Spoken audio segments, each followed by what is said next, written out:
tukallimuna aydihim wa tashhadu arjuluhum bima kanu yaksibun. Yang akan memberikan penjelasan, yang akan memberikan persaksian, dan yang akan memberikan penjelasan di hadapan Allah nanti, yaitu segala anggota tubuh kita.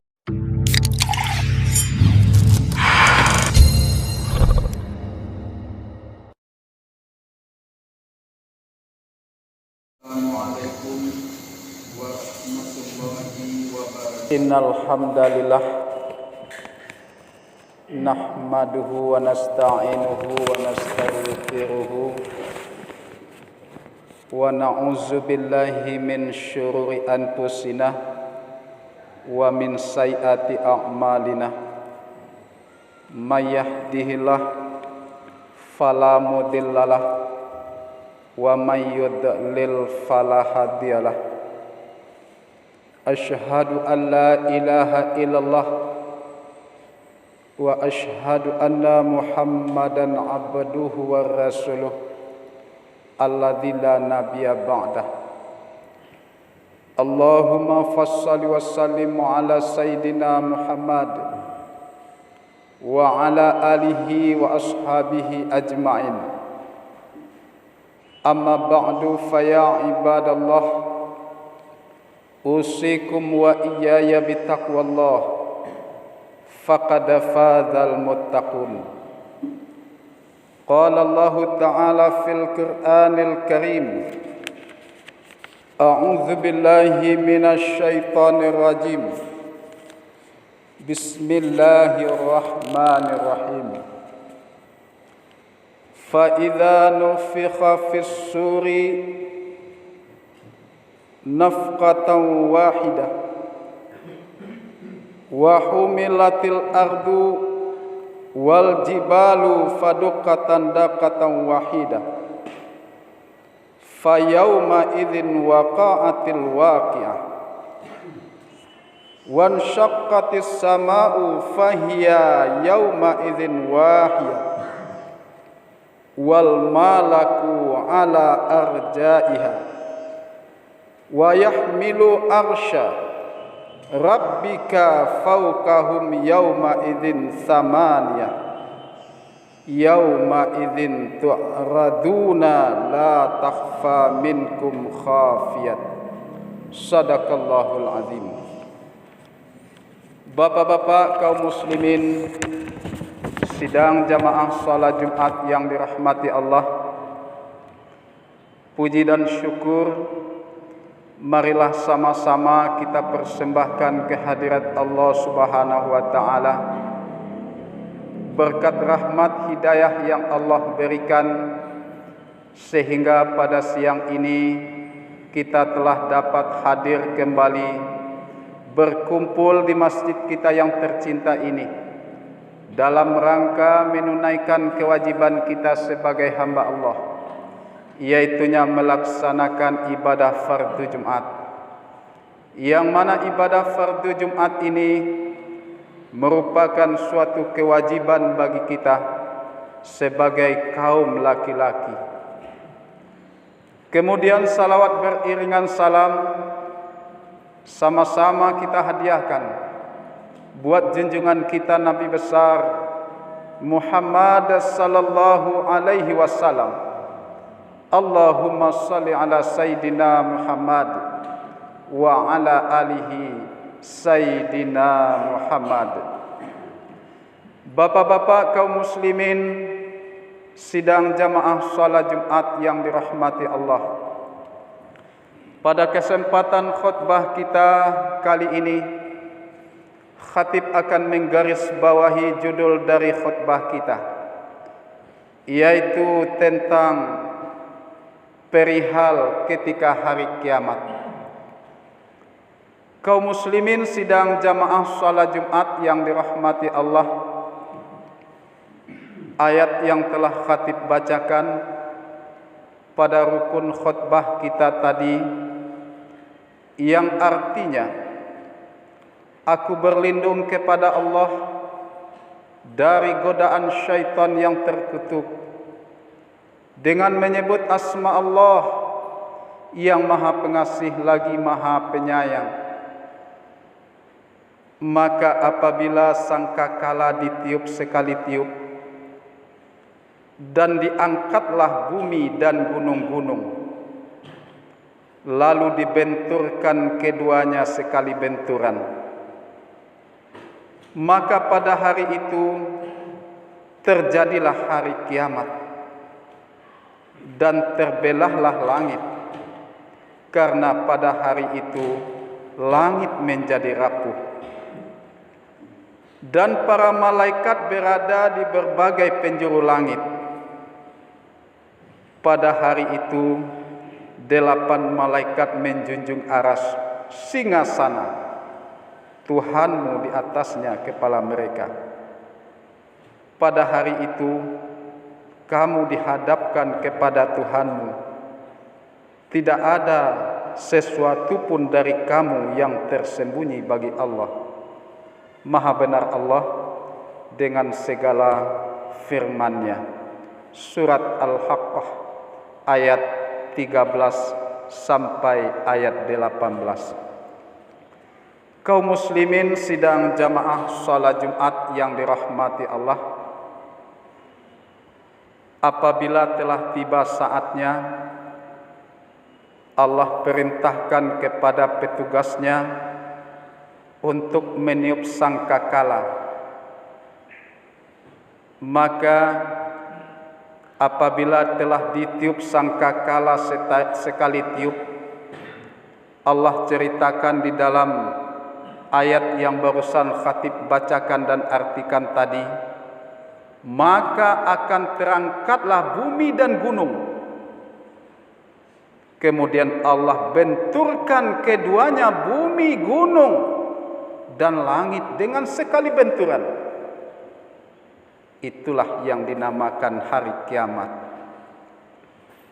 Bumi akan gempa dahsyat.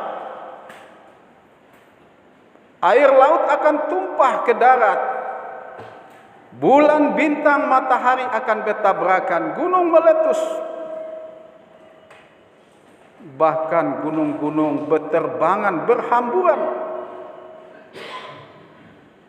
Hadirin sidang jamaah salat Jumat yang dirahmati Allah, itulah yang dinamakan hari kiamat kaum muslimin sidang jamaah salat Jumat yang dirahmati Allah. Maka pada saat itu akan hancur seluruhnya apa yang ada di bumi ini. Jangankan rumah yang megah, jangankan mobil yang berkilat, bahkan bumi yang kita huni ini akan sirna menjadi debu. Maka pada saat itu hadirin sidang jamaah yang dirahmati Allah, itulah janji Allah Subhanahu wa taala, setiap yang hidup semuanya akan mati. Kaum muslimin sidang jamaah salat Jumat yang dirahmati Allah. Kemudian apabila penghuni bumi setiap yang hidup mati, tiba saatnya kemudian Allah perintahkan kembali petugasnya untuk meniup sangkakala yang kedua. Maka bangkitlah manusia kembali dari kuburnya masing-masing. Menurut sebuah riwayat, manusia yang pertama kali bangkit dari kuburnya adalah baginda Nabi Muhammad sallallahu alaihi wasallam. Sebelum ada makhluk yang lain bangkit dari kuburnya, walaupun Nabi Adam adalah manusia yang pertama diciptakan oleh Allah, tetapi baginda Nabi Muhammad sallallahu alaihi wasallam lah manusia yang pertama kali dibangkitkan dari kuburnya nanti di padang mahsyar atau di hari berbangkit. Kaum muslimin sidang jamaah salat Jumat yang dirahmati Allah. Kemudian apa setelah manusia dibangkitkan dari kuburnya? Kemudian dihalau oleh para malaikat menuju suatu padang yang luas, yaitu itulah yang dinamakan dengan padang mahsyar. Suatu tempat yang tidak ada bertepi dan kemudian di sana tidak ada tempat bernaung seperti kita di kehidupan dunia ini. Tidak ada tempat berlindung, bahkan menurut riwayat matahari dekat dari kepala kita. Bahkan di dalam hadis Rasulullah, pada saat itu kata Nabi, yahsyurun nasu yaumal qiyamati hufatan urla, kata Nabi. Di hari kiamat itu seluruh manusia dikumpulkan dalam keadaan tak beralas kaki, kemudian telanjang kelup. Mungkin kita bisa merasakan hadirin jamaah yang dirahmati Allah, di saat matahari dekat dari kita, di padang mahsyar tersebut kita tidak beralas kaki, kemudian tidak ada penutup badan pun sehelai pun. Artinya kita di sana akan telanjang kelup. Mendengar hadis tersebut, sehingga istrinya Aisyah bertanya kepada baginda Nabi Muhammad sallallahu alaihi wasallam, "Ya Rasulullah, apabila di padang mahsyar nanti di sana kita tidak beralas kaki, kemudian telanjang kelup, berarti di antara kita ada yang saling lihat melihat?" Kemudian dijawab oleh Rasulullah di dalam hadis beliau, "Al-amru asyaddu min an yahzura ba'duhum ila ba'din," kata Nabi. Wahai Aisyah, sungguh situasi yang dihadapi pada saat itu, kata Nabi, jauh lebih besar dari sekedar untuk lihat satu sama lain. Artinya di sana kita tidak akan peduli dengan saudara sebelah kita, tidak akan peduli dengan keluarga kita, tidak akan peduli dengan anak kita, tidak peduli dengan tetangga sebelah kita. Pada saat itu kita dalam keadaan kerusuhan, sebab kita merasakan apa yang belum pernah kita rasakan di waktu hidup di dunia. Pada saat itu kita akan merasakan, melihat apa yang belum pernah kita lihat ketika kita hidup di dunia. Kaum muslimin sidang jamaah salat Jumat yang dirahmati Allah, maka pada saat itu kata Nabi di dalam sebuah riwayat, karena matahari dekat dari kita sehingga bermacam-macam bentuk upaya, bentuk keadaan kita pada saat itu. Ada yang keringatnya sampai, karena panasnya keringatnya sampai ke mata kaki, ada yang sampai ke lutut, ada yang sampai ke pinggang, bahkan ada yang sampai ke seluruh tubuhnya. Begitulah panasnya, dahsyatnya keadaan di padang mahsyar, hadirin sidang jamaah salat Jumat yang dirahmati Allah. Tidak ada tempat kita bernaung selain dari pertolongan Allah Subhanahu wa taala pada saat itu. Kaum muslimin sidang jamaah salat Jumat yang dirahmati Allah, maka tak lain dan tak bukan sebagai naungan bagi kita adalah apa yang kita perbuat di ketika hidup di dunia ini. Bahkan di dalam sebuah riwayat, pada di padang mahsyar itu kita akan terbagi bermacam-macam kelompok. Apa kata Allah? Di saat sedang berkumpul di padang mahsyar, wamtazul yauma ayyuhal mujrimun, dan dikatakan kepada orang-orang kafir pada saat itu, apa kata Allah? Ayyuhal mujrimun, berpisahlah kalian dari orang-orang mukmin pada hari ini, wahai orang-orang yang berdosa. Maka akan terjadilah kita di sana nanti berkelompok-kelompok sesuai dengan apa perbuatan yang kita perbuat di saat kita hidup di dunia ini. Kalau khatib baca di dalam kitab Duratun Nasihin, terdapat 12 kelompok, dan bentuknya pun bermacam-macam sesuai dengan tingkah laku yang kita lakukan di ketika hidup di dunia ini. Kaum muslimin sidang jamaah salat Jumat yang dirahmati Allah, maka pada saat itu hadirin jamaah yang dirahmati Allah, kita akan dihadapkan kepada mahkamahnya Allah Subhanahu wa taala. Sesuai dengan yang dijanjikan Allah di dalam firman-Nya surat Yasin ayat 65. Al-yauma nakhtimu ala afwaihim wa tukallimuna aydihim wa tashhadu arjuluhum bima kanu yaksibun. Pada hari itu mulut kita akan dikunci, lidah kita akan terkunci. Mungkin di saat kita hidup di dunia, mulut kita, lidah kita bisa mengatakan yang benar itu salah, yang salah itu benar.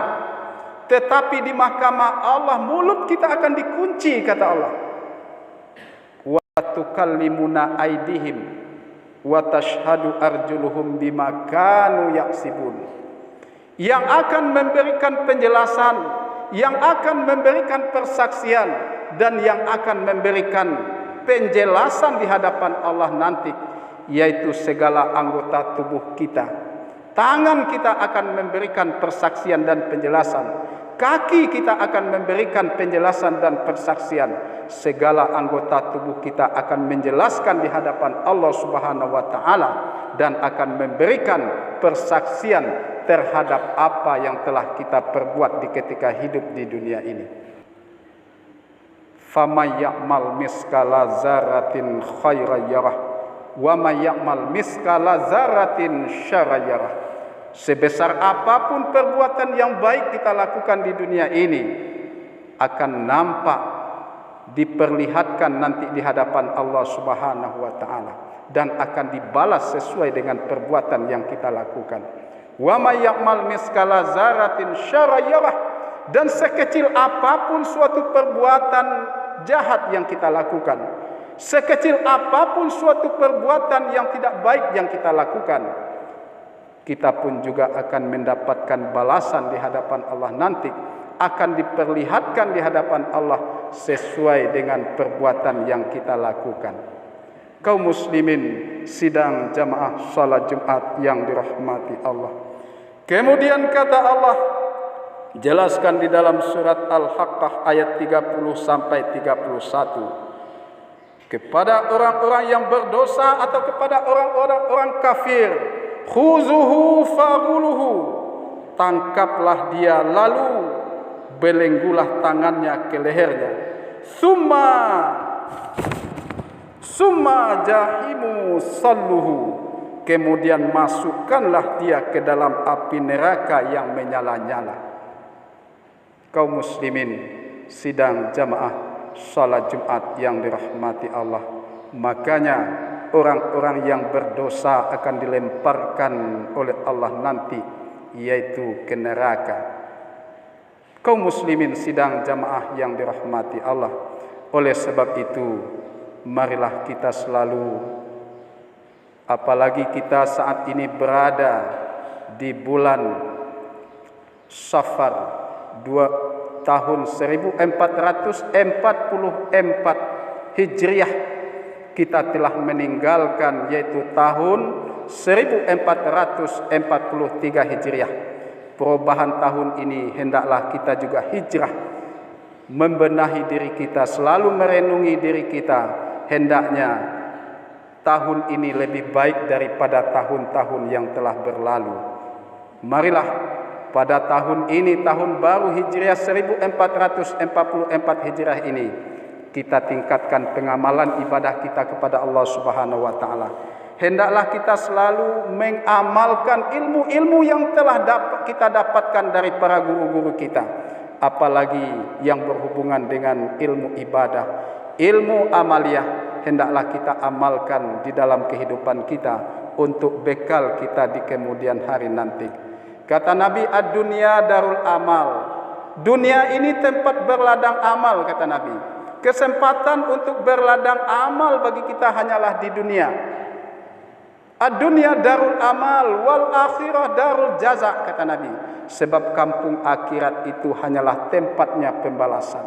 Tidak ada lagi kesempatan bagi kita untuk berbuat amal di yaumil akhirah nanti.